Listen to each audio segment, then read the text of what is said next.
Sr. Presidente, Sr. Primeiro-Ministro, Srs. Membros do Governo, Senhoras e Srs. Deputados.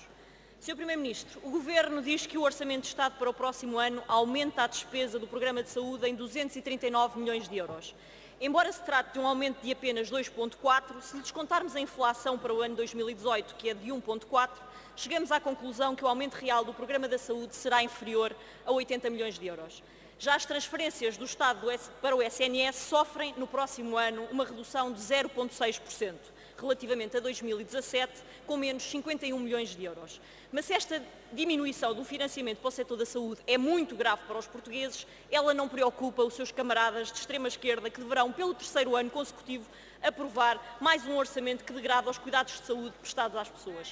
Sr. Primeiro-Ministro, a dívida do SNS aos fornecedores ultrapassa atualmente 2 mil milhões de euros. Só a dívida vencida dos hospitais do SNS é de 961 milhões de euros, estando a crescer a um ritmo de quase 60 milhões de euros por mês, ou seja, 2 milhões por dia. Repito, 60 milhões de euros por mês, 2 milhões de euros por dia. A dívida do Ministério da Saúde aos bombeiros em transportes não urgentes de doentes excede já os 25 milhões de euros. Mas isto não preocupa o Sr. Ministro da Saúde, porque nós já o instámos inúmeras vezes sobre o assunto e ele responde que não podemos olhar à política dos casos e casinhos. Vossa Excelência entende mesmo que esta questão não coloca em causa a operacionalidade dos bombeiros? Para lá deste crescimento brutal da dívida a fornecedores e a prestadores de serviço, somam-se ainda os atrasos nos pagamentos ao setor social e convencionado.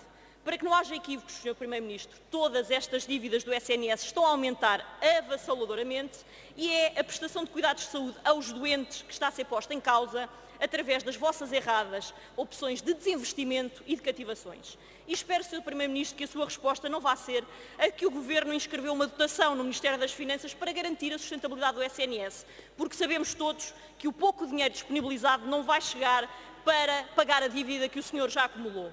Pergunto-lhe, pois, se pode garantir que neste ano e no próximo a dívida do SNS baixará para os níveis de 2015. Outra questão, Sr. Primeiro-Ministro. O anterior Governo disponibilizou 5 milhões de euros para a ampliação do IPO de Lisboa. Acontece que, passados 2 anos, o Sr. Ministro das Finanças continua a bloquear a referida verba, apesar dos recursos já existirem e o concurso estar feito. Tudo está suspenso, por culpa vossa, que não dão respostas e cativam verbas. Esta situação do IPO é, pois, a prova provada da atual ineficácia do Ministro da Saúde. E o que nos importa, Sr. Primeiro-Ministro, não é tanto a guerra de cadeiras dentro do vosso Governo. O que importa são as mais de 1.200 pessoas com cancro que aguardam por uma cirurgia que não chega. Os responsáveis deste hospital já vieram a público confessar o seu desespero. E o qualificativo não é meu, Sr. Primeiro-Ministro. Por isso lhe pergunto, quando é que o Sr. Primeiro-Ministro cumpre com o seu dever de colocar a vida dos doentes à frente das suas opções orçamentais? Era mesmo muito importante. Muito obrigado.